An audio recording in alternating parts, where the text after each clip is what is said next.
You are listening to The Vocal Technologist. Spoken tech for your ears.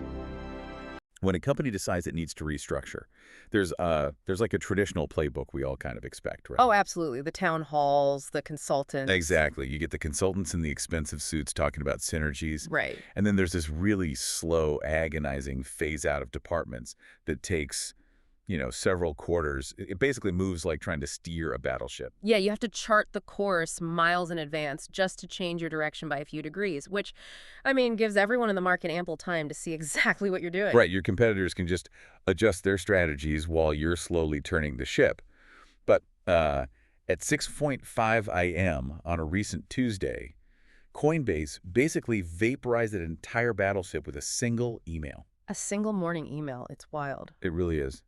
And welcome to the Deep Dive. We've got a massive stack of fintech newsletters, proprietary reports, and market analyses from mid-May 2026. Lots to get through today. So much.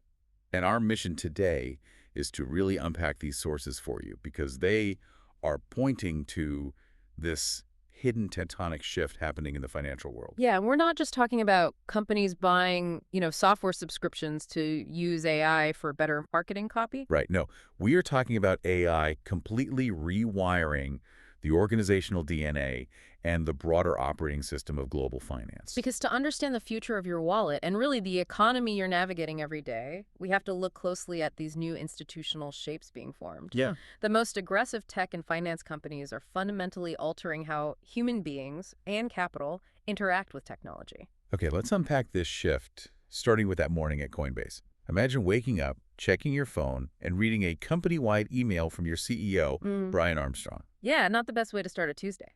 No, definitely not. Because in one swift move, he fired roughly 700 workers. 700, just like that. Just like that. And the stated goal wasn't just, to cut costs. It was to forcefully flatten the entire organization to a maximum of 5 layers below the CEO and COO. Right. The email explicitly said they're eliminating, quote, pure managers. Exactly. They want to create these smaller AI-native teams led by what he called player coaches. Player coaches. The thesis there is that with internal AI tools, these tiny teams can execute weeks of complex engineering and operational work in just a matter of days. And it's not just Coinbase. Block is undergoing a nearly identical restructuring process right now. Oh, yeah. They are rolling out these internal systems with literal names like ManagerBot. ManagerBot. You really can't make that up. You can't. And the whole goal is to offload the administrative overhead, right? The performance reviews, the resource allocation, the status updates. All the stuff that used to require entire layers of middle management. Right. And the really intriguing part is the financial result. Despite the massive internal disruption, Block just reported 27% growth in gross profit. 27%. Which proves a concept that is gaining massive traction in these private reports we're looking at. The next biggest moat in artificial intelligence has absolutely nothing to do with the technology itself. Right, because the models are converging anyway, right? Exactly. Whether you're using a model from OpenAI or Anthropic or even an open source alternative, everyone essentially has access to the same incredibly smart baseline intelligence. So the enduring competitive advantage is the organizational structure built around that intelligence. Yes. Companies like OpenAI, Palantir, Anthropic, they've pioneered these new institutional shapes. They prioritize extreme talent density and, like we just said, a distinct lack of traditional management tiers. Because the structure itself is the moat. Right. It dictates how fast the intelligence can actually be applied to a problem. I was thinking about this, and bolting a state-of-the-art large language model onto a legacy bank is, well, it's basically like strapping a jet engine to a horse-drawn carriage. That is a great way to put it. It just doesn't work. The brain is capable of processing billions of calculations a second, but the pipes, the manual compliance checks, the outdated database silos. The 7 layers of middle management requiring PowerPoint updates. Yes. All of that throttles the computational power down to a crawl. You can't just add AI to the old system. You have to build an entirely new vehicle. And the data in the new Token Maxing report quantifies that dial-up analogy perfectly. You have this massive divergence in the market. On one end, meta engineers burned through an astonishing 60 trillion AI tokens in just 30 days. Wait, 60 trillion? 60 trillion. That is almost unfathomable computing power being deployed by a single workforce in a month. It is. And meanwhile, Anthropic is using internal AI agents to compress their product development cycles from a scale of months down to mere days. They're iterating at light speed. But then you look at the rest of the market. Right. The same report surveys the broader market and finds that nearly 90% of legacy firms state AI has had zero measurable impact on their productivity or their employment numbers. The discrepancy comes entirely down to the operating model. Because if your org chart requires a human manager to approve the output of an AI agent before it moves to the next department, Then the speed of the AI is completely neutralized by the speed of the human bureaucracy. exactly. So, if these ultra-lean AI-native teams have completely removed those human bottlenecks, they suddenly possess an insane amount of operational leverage. Massive leverage. And looking at these private equity reports, it's clear they aren't just sitting around marveling at their own efficiency. They're taking this leverage and hunting. Hunting for bloated legacy businesses to conquer. Right. The scale of this hunting expedition is staggering. We're seeing an explosive trend of AI roll-ups in the private markets.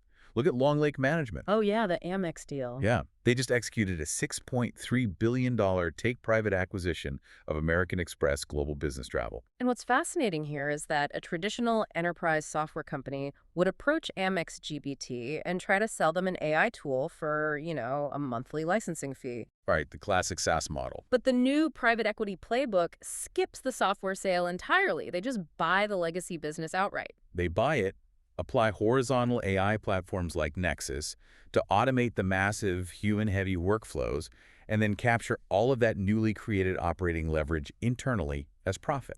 And OpenAI is actively fueling this transition too. They recently launched the OpenAI deployment company, backed by $4 billion to do exactly this. $4 billion just to embed engineers. Right. They embed forward-deployed engineers, basically specialized strike teams, directly inside large enterprises to fundamentally redesign their operational plumbing from the inside out. Which means private markets are treating manual workflows as functionally obsolete. Like I was reading the breakdown of how this applies to private equity capital calls in the sources. Oh, that's a perfect example. Historically, a capital call is one of the most manual, error-prone, and agonizing processes in high finance. It's a nightmare. It is. When a fund needs to deploy capital, human associates have to calculate exactly what percentage each limited partner owes, draft hundreds of individual PDF notices, email them out. And then manually reconcile incoming wire transfers against an Excel spreadsheet over the course of weeks. Yes, exactly. But now, platforms like AllView Systems and RSM have introduced an agentic AI operating model to that exact workflow. So the AI agent just automatically parses the unstructured data of the fund agreement. It calculates the complex pro rata distributions, drafts notices, monitors the incoming banking data via APIs, and reconciles the ledger in real time. It compresses a multi-week, human-intensive process down to a few days of automated execution. It's incredible. And Resta Ventures just closed a $45 million Fund 3 designed specifically to fund infrastructure for this space. They project it to be a $1 trillion AI-native financial services sector. $1 trillion, but... Wait, here's where it gets really interesting because I have to push back on the mechanics of this. Okay, go for it. I understand how an AI agent can read a PDF and do the math for a capital call. But how does an autonomous piece of code actually execute a transaction? What do you mean? Well, an AI agent is not a legal entity. It can't walk into a Chase branch, present a passport and a utility bill, and open a commercial checking account. So if these agents are running billion-dollar travel empires, how are they actually holding balances and moving money without getting shut down by compliance algorithms? That is the multi-trillion-dollar mechanical question, and answering it explains the massive recent repricing of Coinbase in the public markets. Ah, right. For years, retail investors and institutional analysts viewed Coinbase simply as a brokerage, a place where people trade Bitcoin, subject to the volatile boom and bust cycles of retail sentiment. Right, like a casino. I mean, Robinhood and Coinbase just saw $12 billion of market value wiped out recently due to a retail crypto downturn. Exactly. But valuing them as a retail casino completely misses the underlying architecture they're building. They're building the actual payment rails for these autonomous agents. Yes. Coinbase is transforming into the foundational financial infrastructure for AI native commerce. Through their base network and the USDC stablecoin, they're creating an environment where an AI agent doesn't need a traditional bank account. It just uses a cryptographic wallet. Right. Because stablecoins are essentially programmable digital dollars, an autonomous agent can use smart contracts to hold a balance, verify conditions, and execute a microtransaction continuously. 24 hours a day, 7 days a week, for fractions of a penny. Exactly. It's machine-native money. The code doesn't have to talk to an outdated legacy banking server that, closes at 5 p.m. on a Friday. It talks directly to another piece of code on a blockchain. And the sources show an absolute arms race among global platforms to provide this infrastructure. Wise just made its U.S. trading debut with a dual listing. Because they're aggressively expanding their U.S. ambitions, Yeah. right? Right, which includes applying to form a national trust bank connected directly to Federal Reserve payment rails. And Kraken's parent company also just deployed $600 million to acquire the Asian stablecoin firm Reap. They're explicitly targeting the cross-border payments market, where businesses are already bypassing the friction of traditional correspondent banks. And Tether is actively funding developers through grants to build local-first AI and self-custodial payment infrastructure. The consensus across all these moves is that the future agent economy requires money that moves as fast as the data. But wait, if the financial plumbing is being rewired so that autonomous agents can instantly move stablecoins via code, what happens when that code hallucinates? The hallucinations. Right, we've all seen large language models confidently invent facts. If an AI is executing multi-million-dollar capital calls, a hallucination isn't just a funny chatbot error, it is an auditor's absolute worst nightmare. It really is, and the Mayburn report highlights this exact vulnerability. They found that internally built enterprise AI systems are actively failing fund accounting audits. Failing them completely. Because the issue stems from the fundamental architecture of how a large language model works. An LLM is a probabilistic engine. It's designed to predict the most likely next word in a sequence based on its training data. So it's inherently creative. Exactly. But to pass a modern financial audit, a system requires something called deterministic execution. Meaning, if I input a specific set of financial data into a system, and I run that exact same data through the system 1,000 times, I must get the exact same mathematical output every single time. Every single time. The output must be completely predictable, and it must generate a tamper-evident audit trail that a human accountant can actually verify. But a lot of these legacy firms just rush to bolt probabilistic AI models onto their accounting systems to show investors they were innovating. And now they're discovering that the AI cannot mathematically guarantee its work.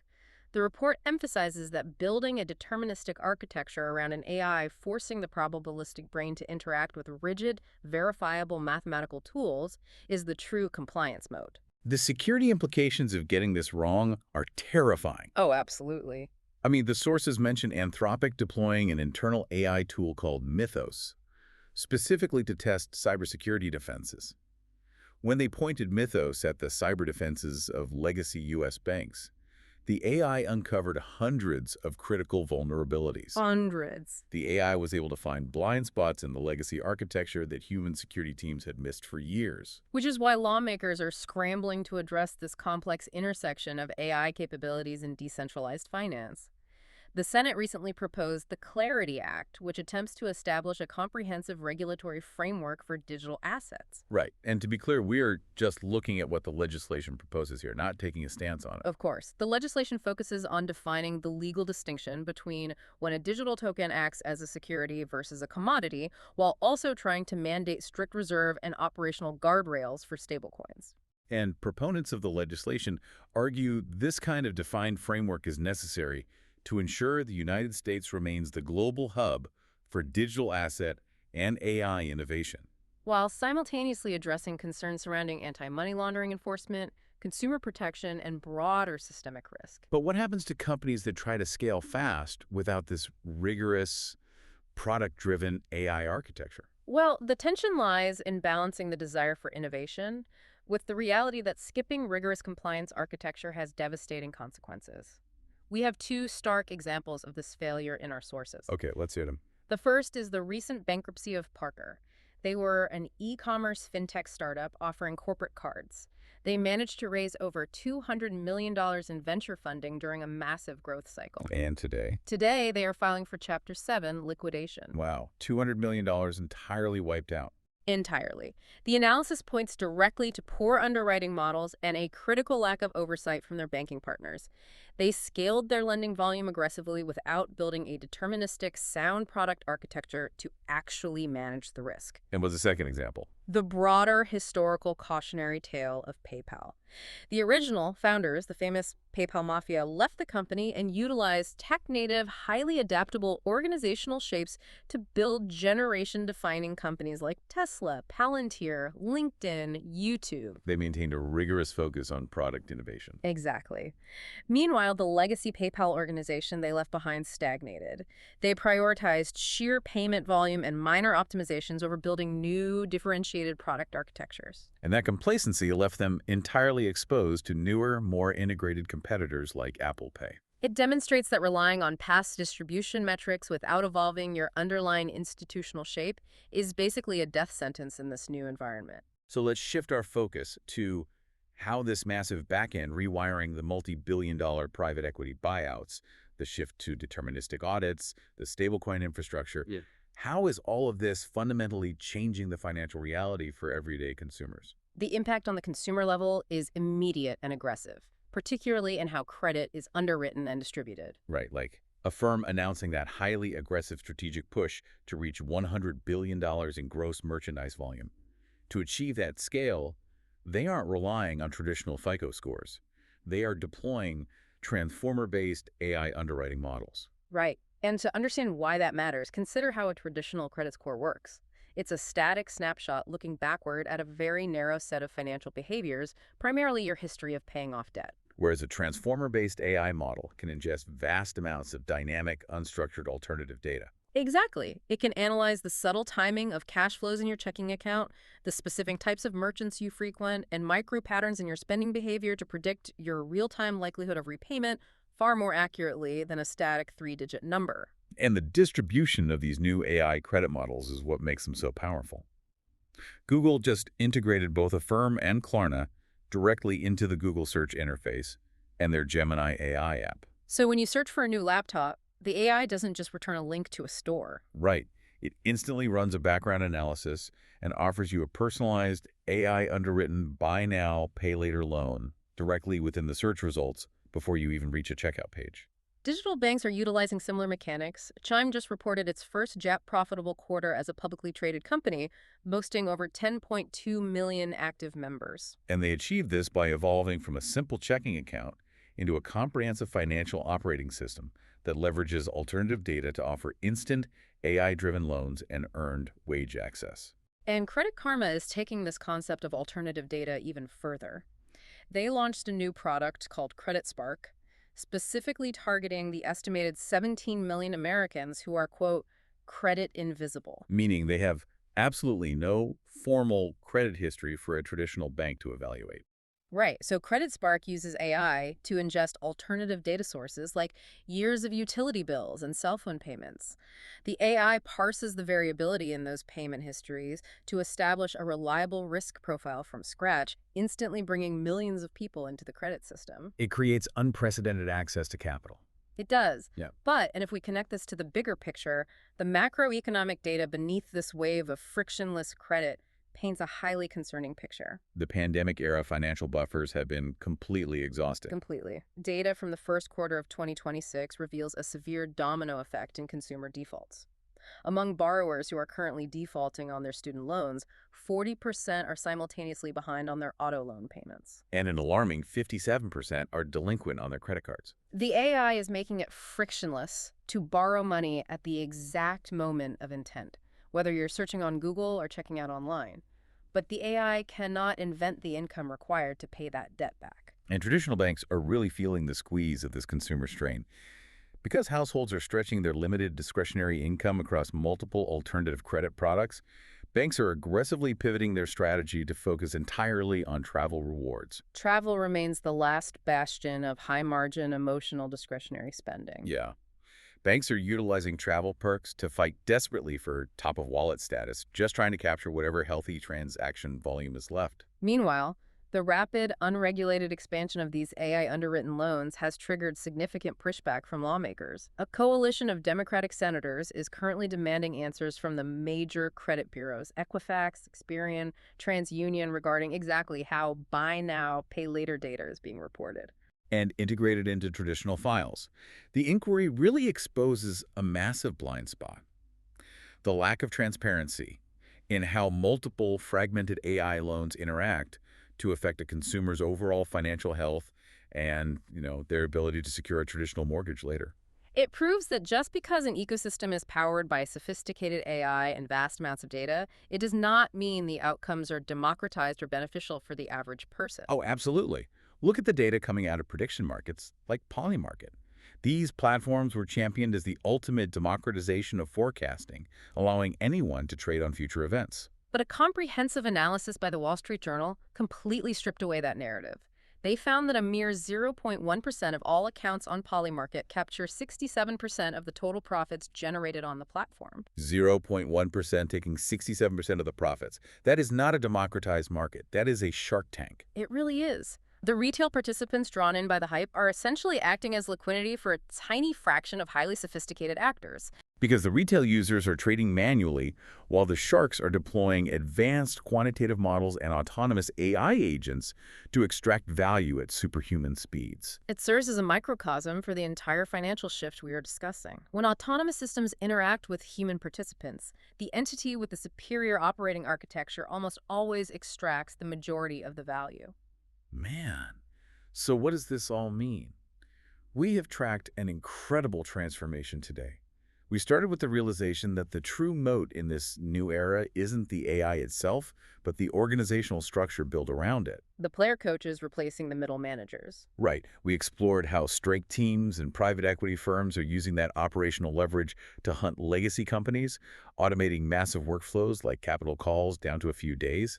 We examine the mechanical reality of how these agents actually transact using stablecoins on blockchain networks, bypassing the friction of traditional banking. While legacy institutions struggle to build the deterministic compliance architecture required to even survive an AI audit. And we traced how these underlying shifts are manifesting in your everyday life, with transformer models instantly underwriting loans based on your search history and utility bills, even as broader consumer debt reaches a breaking point.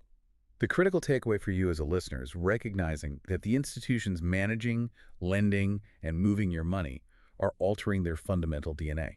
The entities that will thrive in the next decade are the ones possessing deterministic execution and a product-driven culture, not simply the legacy banks that bought the most expensive chatbot software. Which brings us back to that initial analogy of the horse-drawn carriage and the jet engine. The entire financial vehicle is being replaced. I want to leave you with a final scenario to consider. Let's hear it. We spent a lot of time today discussing how autonomous AI agents are paying other AI agents on the back end of the crypto markets to execute corporate workflows. But what happens when that exact same dynamic reaches your personal finances? Imagine a near future where you don't use a banking app at all.